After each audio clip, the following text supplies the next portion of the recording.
The idea of creating a sanctuary for research chimpanzees really started, I'd say, in the early 1990s.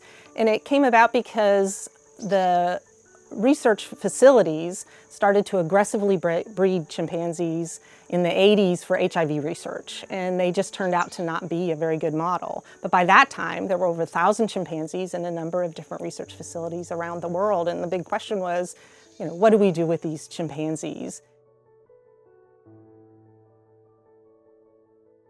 The original vision for Chimp Haven was actually pretty grand, I guess. We wanted to build a home for all the chimps that needed to be retired. And so we wanted to find a place that they could be out in natural woods and forest and in the natural environment and outside the cages and in large social groups. My first thinking was, this is a pretty neat idea. I kind of like this. But then my management expertise came into play, and it was like, oh my word, where are we going to find land? How can we get the money? I don't see how we can do that. We started out as a very sort of grassroots organization selling t-shirts. I was the treasurer. We sold tote bags. We didn't really have any funding. We didn't have land at the time. No even chimps that we were planning to have come necessarily to Chimp Haven. We were introduced to the Shreveport community, and that really just set the stage for everything that was to come after. We were overwhelmed with how excited people were about the concept.